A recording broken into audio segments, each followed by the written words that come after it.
Vocês conseguem imaginar 12 mil pessoas assistindo a um crime ao vivo pelo Instagram? Pois é, gente, foi exatamente isso que aconteceu no caso da Nizama. Ela era uma enfermeira, mãe de uma menina que tentou de tudo para se proteger e proteger sua filha. Ela registrou boletim de ocorrência, fugiu de casa, implorou por ajuda, mas infelizmente o sistema falhou com ela de uma forma brutal. Oi pessoal, tudo bem com vocês? Meu nome é Gisele Ildes e sejam todos bem-vindos a mais um vídeo aqui do canal. Antes de começar o vídeo, já me dá aquela força, deixa o seu like, se inscreve aqui no canal também se você não for inscrito. Bom, e hoje, novamente, eu tenho que dar aqui um alerta de gatilho. Esse vídeo pode ser muito sensível para algumas pessoas, então se você preferir, pula esse vídeo, por favor. Bom, então hoje nós vamos falar sobre um caso que não só chocou a Bósnia-Herzegovina, mas que reverberou pelo mundo todo pela brutalidade e pela forma pública como tudo aconteceu. Mas antes da gente entrar nos detalhes dessa tragédia aqui, né, vamos entender um pouco sobre a vida dos principais personagens dessa história. O nome da vítima é Nizama Retimovic. Eu não sei se eu estou pronunciando corretamente, tá? Ela nasceu em 1985 e era conhecida por todos como uma mulher calma, muito ligada à família e extremamente dedicada. Ela era enfermeira, uma profissão que já diz muito sobre a personalidade dela, né? Alguém que escolheu cuidar do outro, alguém que tinha essa natureza de proteção e empatia. Quem conhecia a Nizama descrevia ela como uma pessoa doce que evitava conflitos e que, acima de tudo, queria uma vida tranquila. E do outro lado dessa história, a gente tem o Nermin Sulejmanovic. A figura dele era bem conhecida na cidade de Gradačak, que é onde tudo vai acontecer. Ele era fisiculturista e instrutor de fitness. Nas redes sociais, ele tentava passar aquela imagem de disciplina, de força, de alguém focado no esporte. Ele exibia os músculos, participava de competições e tinha uma certa popularidade local por causa disso. Mas a fama dele não era só pelos músculos e pela vida fitness. Existia um lado muito sombrio que muita gente conhecia, mas que muitas vezes a sociedade acaba ignorando ou minimizando até que seja tarde demais. Ele tinha uma ficha criminal.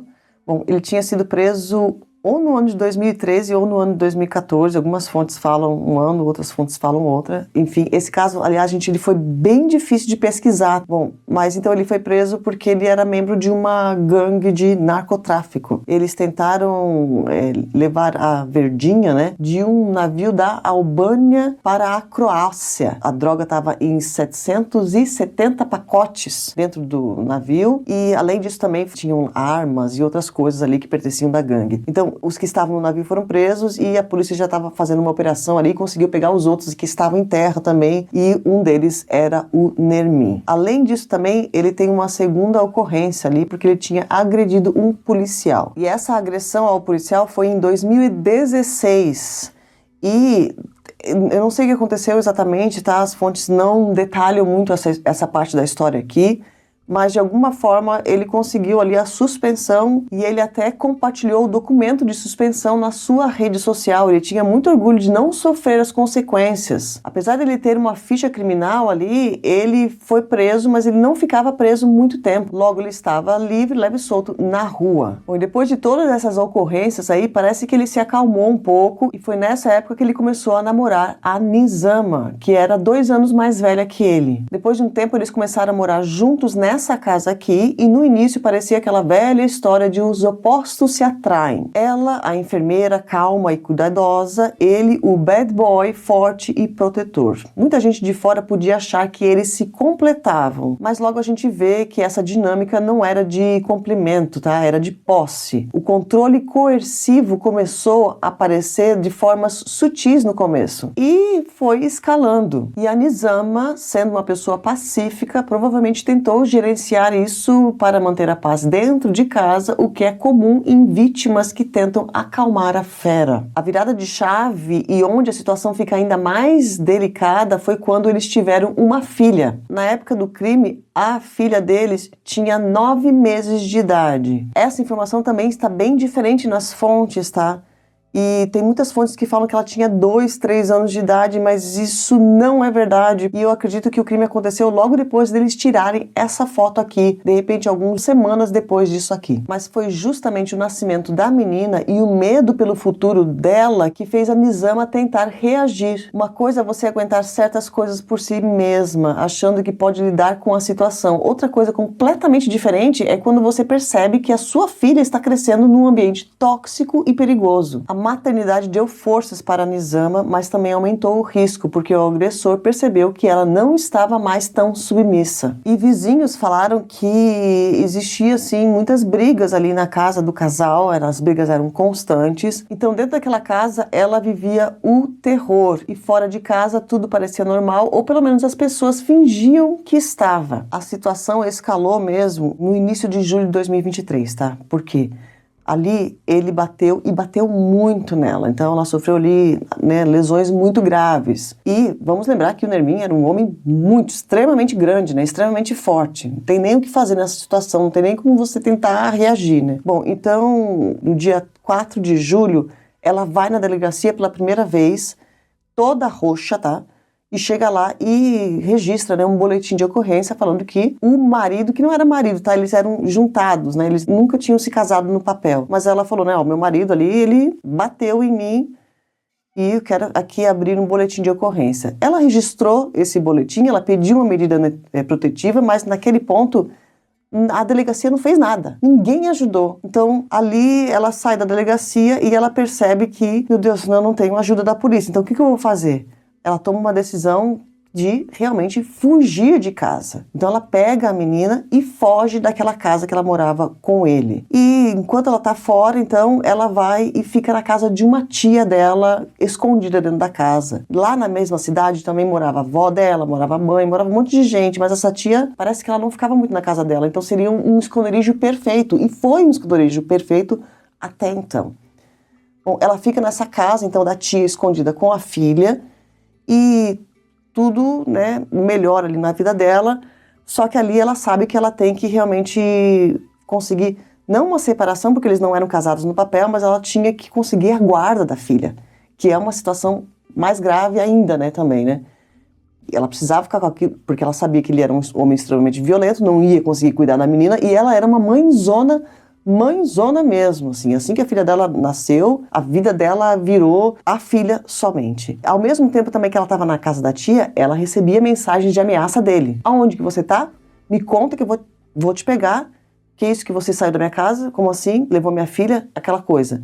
E as mensagens eram constantes. Então aqui ela toma uma segunda decisão. Ela falou, não, vou na delegacia novamente porque eu preciso me proteger minha filha também. Eu vou ter que encontrar esse cara no tribunal de qualquer forma porque eu vou ter que pedir a guarda da filha, né? Então ela vai na delegacia uma segunda vez e dessa vez ela exige que eles peçam sim uma medida protetiva, né? Para que ele não se aproxime dela e nem da filha. E esse pedido realmente foi feito, tá? Ali uns 4 dias aproximadamente antes do crime. E esse pedido ele vai pro tribunal e no tribunal uma juíza mulher, o que me deixou ainda mais chocada nessa história, porque vai entrar muitas mulheres aqui. Então, vocês vão ver. Uma juíza mulher acabou negando o pedido de medida protetiva e alegou falta de provas. Vamos lembrar que a Nizama era uma mulher, né, extremamente responsável, enfermeira, tudo, enquanto o Nermin tinha uma ficha criminal, tinha agredido policial, tinha vendido, né, substâncias ilícitas lá, participado de gangue, tudo isso. Mesmo assim, essa juíza negou esse pedido. E é aqui onde acontece o grande erro, né? Porque ela fez tudo o que precisava fazer. Pediu toda a ajuda necessária, mas todo mundo, ó, lavou as mãos. E é isso aí. Agora, tem um segundo erro ainda maior nessa história que vai deixar vocês ainda mais chocados. 3 dias antes do crime acontecer, então, o pedido lá da medida protetiva oficialmente foi negado e o Nermin, ele também foi avisado que ela tinha feito o pedido de medida protetiva, mas que esse pedido foi negado. Ou seja, essa decisão judicial na prática enviou uma mensagem muito clara e perigosa para o Nermin. Ele estava impune e ela estava completamente desprotegida perdida. A Nizama, então, continuou escondida na casa da tia, vivendo dias de terror, e o pior é que enquanto ela estava tentando se manter invisível, forças de dentro da própria estrutura que deveria protegê-la podem ter trabalhado contra ela, como a gente vai ver agora. Uma policial feminina, novamente uma mulher, que trabalhava dentro da delegacia e que conhecia o Nermin, essa policial que tinha todos os documentos ali da Nizama, porque quando a Nizama foi na delegacia, ela teve que dar o endereço da tia, porque se a delegacia tivesse que entrar em contato com ela, seria lá que eles iriam encontrar ela. Ou se eles fossem proteger ela, o que eles não fizeram, seria lá que eles iriam proteger ela. Então essa policial vai lá nos documentos, pega o endereço da tia da Nizama e entrega para o Nermin. Olha, a sua ex-mulher está escondida nessa casa aqui.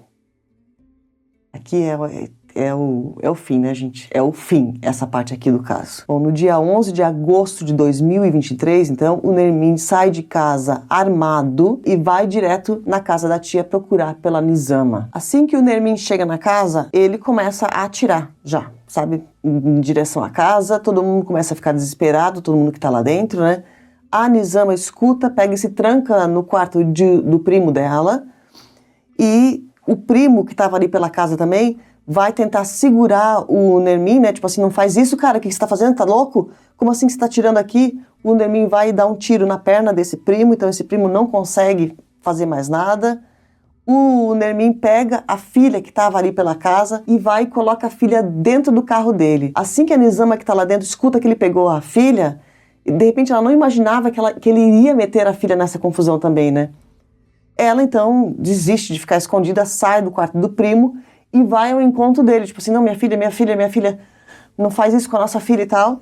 O Nermin ali continua armado, ali na casa da tia já começa a dar umas porradas na Nizama e pega e arrasta ela para dentro do carro, e dali ele vai até um local que era um pouco mais afastado da cidade e leva as duas para dentro de uma cabana que ficava ali nesse local. Essa cabana ficava bem isolada na vila de Sibovac. Também não foi explicado exatamente se ele tinha acesso a essa cabana, tá? Mas tudo que ele vai fazer ali, ele vai fazer na parte de fora, assim, tipo uma parte de churrasqueira, uma varanda que tinha ali nessa cabana. A filha estava junto, tá, gente? Mas eu já vou garantir vocês, porque eu sei que coisa com criança é terrível, né? Essa criança, ela não vai sofrer nada, tá? Ela vai ficar bem, fisicamente bem, né? Bom, ele abriu uma live no Instagram às 10h20 da manhã desse dia, ali dentro daquela cabana.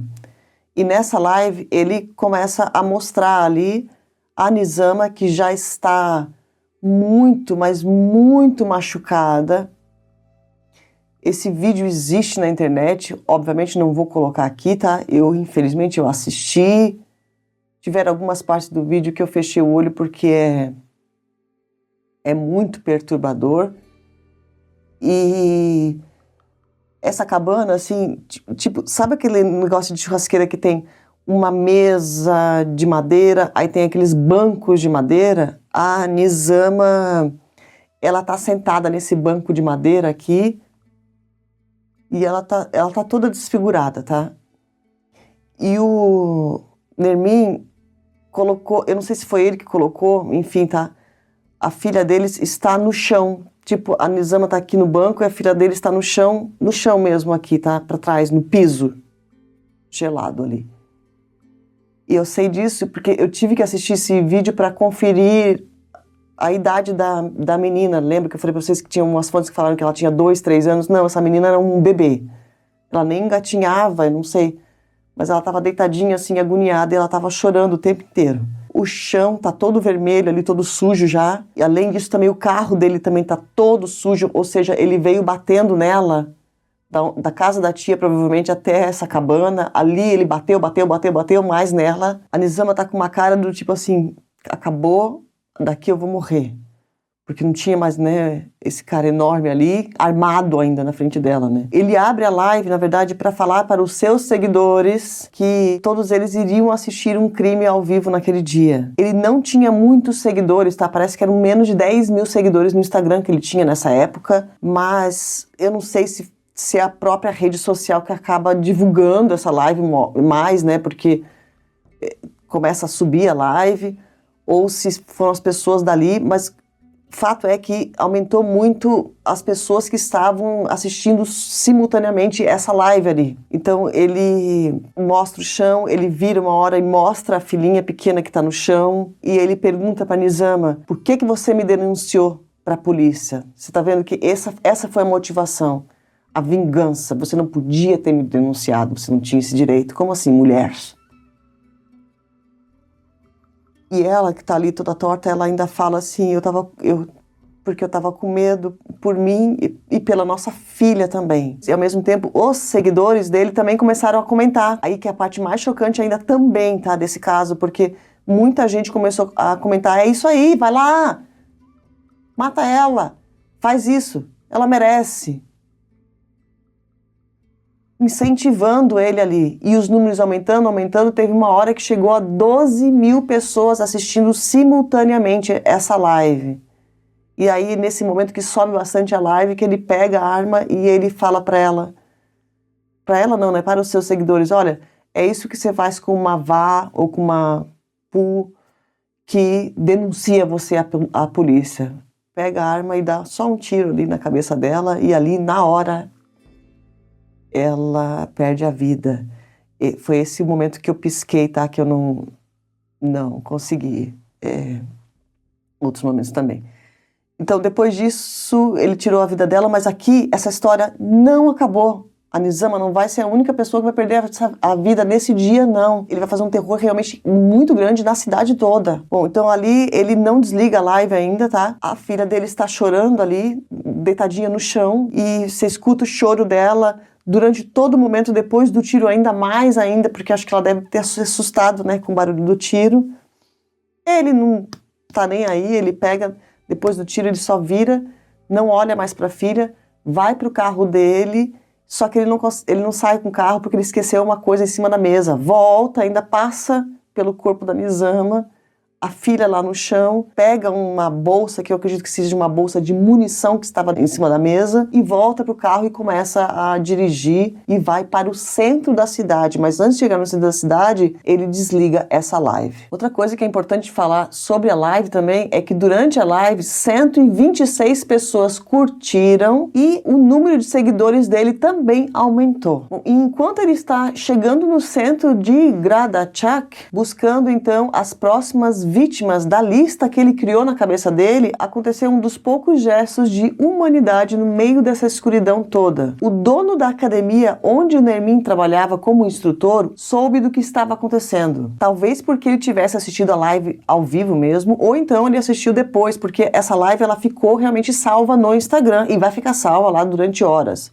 Então ele pode também ter escutado boatos ali, né, as fofocas na cidade pequena novamente. Todo mundo começou a falar: meu Deus, o cara enlouqueceu, fez uma live, acabou de matar a sua ex-mulher. Mas fato é que ele assistiu o dono da academia e o primeiro pensamento dele foi: meu Deus, a menina tá lá na cabana.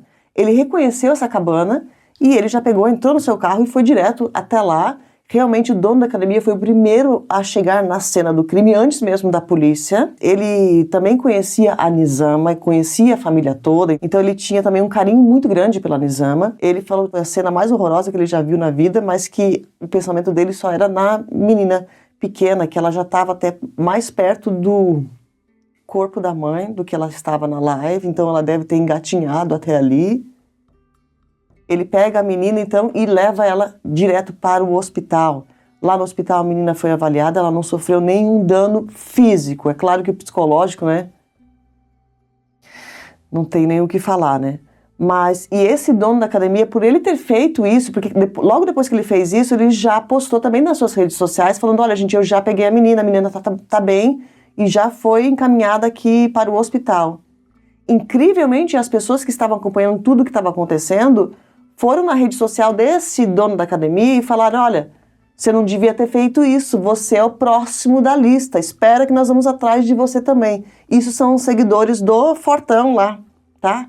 Que queriam, né, ver o parquinho pegando fogo, pessoas morrendo, Olha o tipo de pessoa, né? Enquanto isso, o Nermin já estava colocando em prática a segunda parte do plano dele. Ele alimentava um ódio profundo contra a família de um homem chamado Önder. Önder Cengiz tinha 55 anos, ele era um empresário bem-sucedido da cidade, um homem muito rico, a família toda muito rica, que não tinha vícios e não tinha uma ficha criminal. Pelo contrário, ele e toda a sua família eram muito corretos e respeitados por todos. Essa família, eles eram turcos, tá? Todos eles. Eu acho que os filhos de repente nasceram lá, não tenho certeza, tá? Mas os pais eram turcos.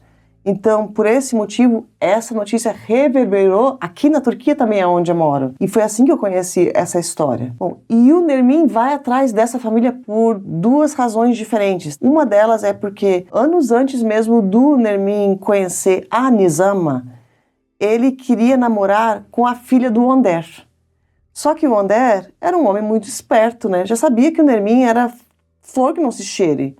E ele não queria que o Nermin namorasse com a filha dele e ele proibiu aquele namoro. Então aquilo ali já deixou ele com muita raiva.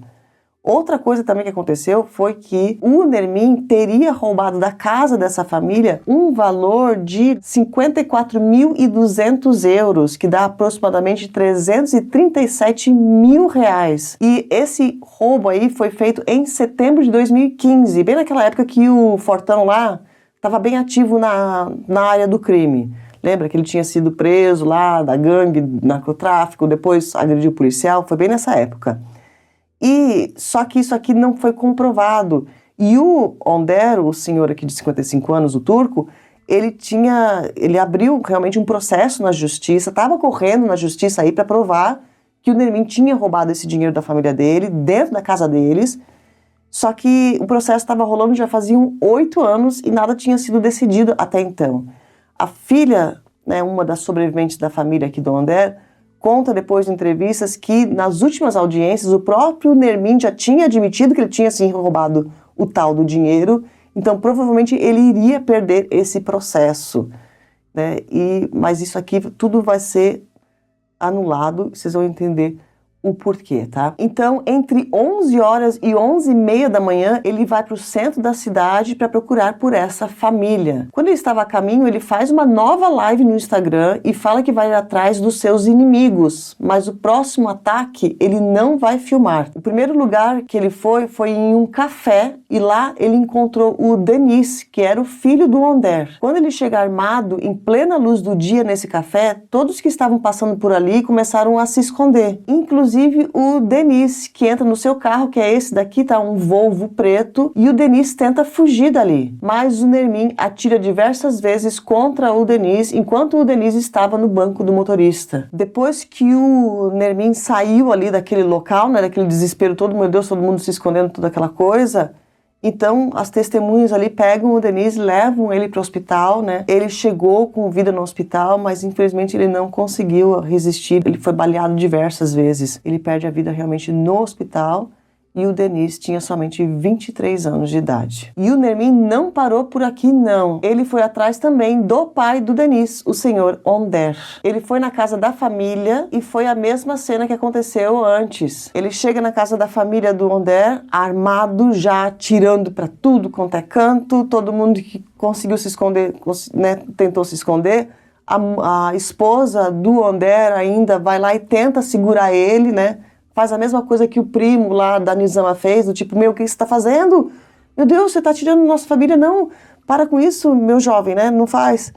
E o Nermin atira diversas vezes na esposa do Önder. Ela foi levada para o hospital também, ficou em estado gravíssimo na UTI por diversos dias e semanas, mas ela conseguiu sobreviver ao ataque. E naquele mesmo momento que ela estava ali se defendendo e tal, o Önder, né, o pai da família, também estava tentando fugir, ele foge para o quintal.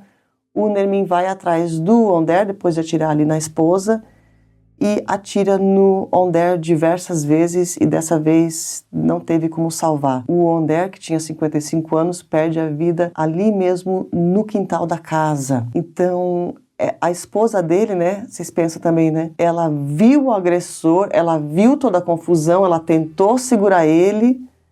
Ela sobreviveu, mas ela perdeu o marido e o filho nesse mesmo dia.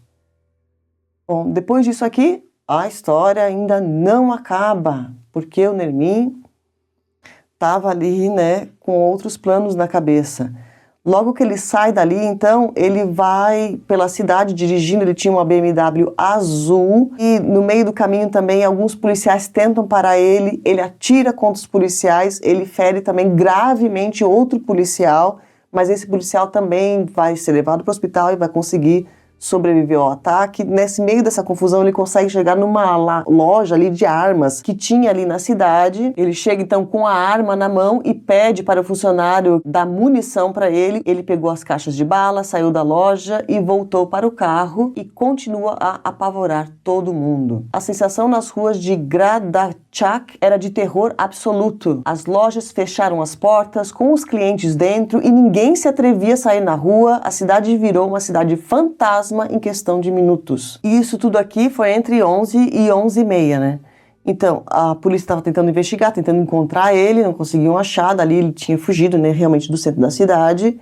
Enquanto isso, alguns policiais também entram em contato com a Meta, que é a empresa, né, que é ainda, né, gente, eu acho que ainda é, né, 2023 era dona do Instagram. Então, eles entram em contato com a Meta ao 12h20, tá? E pedem para a Meta, esse contato foi direto, isso é muito importante falar, não foi um contato por e-mail nem nada, foi direto, eles falaram com as pessoas responsáveis lá da Meta, e falaram, olha, aconteceu um crime ao vivo no Instagram, esse vídeo está lá, e nós precisamos que vocês tirem o vídeo, e precisamos que vocês derrubem também a conta desse cara aqui, né? Mas, por alguma razão que ninguém sabe explicar, a empresa demorou algumas horas, tá, para retirar o vídeo e a conta dele. Tudo isso só foi desativado às 14h30. Só que o vídeo da Nizama lá foi feito às 10h20 da manhã. Então ficou 4 horas no ar. Tempo suficiente para um monte de gente salvar. Tanto é que eu consegui encontrar o vídeo hoje em dia na internet. Dá para encontrar esse vídeo. É apavorante. Mas antes mesmo da conta dele ser derrubada, ele já estava numa nova localização e estava fazendo uma terceira live no Instagram. Essa terceira e última live ele fez na região de Donja Ledenica. Ele estava dentro de uma fazenda abandonada que tem nessa região e durante essa live ele fala um monte de coisa, um monte de baboseira, nada com nada, mas o curioso é que ele parece muito calmo todo momento. E a primeira live que ele fez lá tinham 12.000 pessoas assistindo simultaneamente, né? Aqui nesse ponto, os seguidores dele aumentaram, as curtidas dele aumentaram também na conta dele e o número de pessoas assistindo a live simultaneamente também aumentou. Aqui foi para 15, 16.000 pessoas assistindo. E como todo mundo ali da região já sabia que estava acontecendo tudo isso, muita gente estava assistindo não para ver o horror, mas para ver onde que ele estava, meu Deus, né? Vamos pegar ele. Alguns moradores ali da região que estavam assistindo essa terceira live reconheceram esse local onde ele estava, que era essa fazenda abandonada. E já alertaram a polícia, olha, ele está na fazenda tal. E a polícia se mobilizou, foram várias viaturas que foram lá, cercaram essa fazenda. Isso foi aproximadamente 3 horas da tarde. E quando a polícia chega lá, eles veem que ele está com o seu carro, né, sua BMW estacionada, né? Ele fez a live andando pela fazenda, mas nesse ponto ele já tinha sentado ali novamente no seu carro, no banco do motorista. E ele ficou muito calmo, tá? Quando a polícia chegou, então fecharam todo o perímetro e ele foi observando tudo aquilo, né? Todo mundo chegando perto, aquela coisa, né? Se entrega aí, Nermin, tal, não sei o quê. Então ali a casa caiu pra ele realmente. E o que que ele fez? É óbvio que ele ia ser covarde, né, gente? Então ele tava ali com a arma dele na mão e ali olhando pros policiais, então ele pega a sua própria arma e aponta então pra sua própria cabeça e somente um tiro foi suficiente e ele perdeu a vida ali dentro do carro. Bom, a notícia da morte dele correu rápido, mas não trouxe aquele alívio imediato que a gente costuma ver em filmes. Trouxe revolta. A Bósnia e Herzegovina inteira literalmente parou. O choque inicial deu lugar a uma fúria coletiva que há muito tempo estava represada. As pessoas não conseguiam aceitar que uma mulher tivesse sido executada ao vivo na internet depois de ter pedido ajuda. Então milhares de pessoas foram às ruas ruas, a sociedade entendeu que aquele crime não foi caso isolado de um louco, mas o resultado de uma cadeia de erros que permitiu que o machismo matasse. O prestigiado Festival de Cinema de Sarajevo, que ocorria na mesma época, interrompeu sua programação regular para sediar um painel público sobre o caso da Nizama e a representação do feminicídio na mídia, usando sua plataforma internacional para amplificar o debate. E é aqui que o caso expõe as falhas terríveis do sistema, falhas que a gente precisa analisar com calma. A primeira e mais gritante foi a da juíza e do Tribunal Municipal. Ela negou a proteção a Nizama por falta de provas. Isso gerou uma indignação sem tamanho. A sociedade questionou: que prova mais uma mulher precisa apresentar, além de hematomas, de um histórico policial do marido? Essa juíza enfrentou processos disciplinares depois. Além do judiciário, a própria polícia teve que dar muitas explicações. Então houve suspensões, investigações dentro da delegacia e aquela policial feminina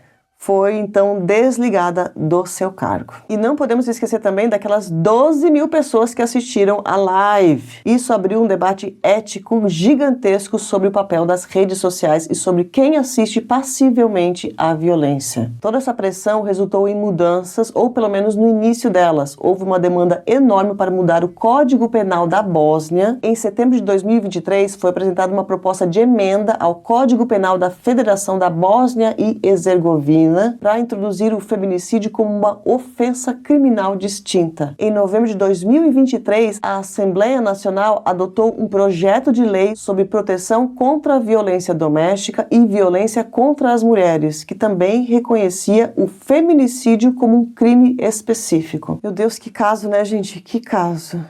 Bom, antes de acabar aqui também tem uma notícia a mais, tá? Sobre a filha do casal, o que aconteceu com ela, né? Bom, logo depois lá que o dono da academia levou ela para o hospital, ela estava bem, tá tudo certo. Claro que o psicológico dela que foi afetado pro resto da vida, né? Traumas de bebê você tem também. E essa menina ficou então no serviço social por um tempo e a tia da Nizama, que foi quem deu abrigo à Nizama, começou a brigar não, né? Pedir a guarda da filha. Ela conseguiu realmente a guarda da filha do casal, mas fora isso também a família toda da Nizama, a avó que ainda era viva, mãe dela e tudo, falaram que todo mundo dá um apoio muito grande à menina, que ela está crescendo uma menina feliz e ela tem muitos trejeitos iguais aos da Nizama. Bom, esse caso nos ensina que o feminicídio muitas vezes é uma tragédia anunciada. Então, se você ou alguém que você conhece está passando por uma situação de controle ou violência, não se cale. A história da Nizama precisa servir de alerta para que o sistema mude e proteja quem precisa antes que seja tarde. Eu estou passando aqui na tela para vocês alguns aplicativos que você pode usar de graça no seu celular para pedir ajuda se você estiver numa situação parecida com essa, ou se você tiver algum conhecido que esteja passando por isso também. Bom, antes de acabar o vídeo, não esquece de deixar o seu like, se inscreve aqui no canal também se você não for inscrito e manda um beijo lá, gente, pro Ganesh. Vocês viram, gente, que tem um convidado especial hoje aqui em casa? Ganesh. Pss, pss, pss. Tadinho, tá dormindo, não quero incomodar ele. Gente, esse aqui é o gato comunitário do meu prédio, tá? Então, ele não é meu, mas ele é meu também, todo mundo cuida, ele fica na minha casa, dorme aqui o tempo que ele quiser. Depois ele vai para as vizinhas de baixo, principalmente as duas do térreo, que adoram ele também, deixam ele entrar na casa delas também. E ele vive essa vida aqui, né, Ganesh? Dá um oi aqui pro pessoal. Não, tadinho, não vamos incomodar ele, que ele tá tatando um soninho. Deixa ele dormir um pouquinho. Mas é isso, tá, gente? Um beijo grande, eu vejo vocês no próximo vídeo.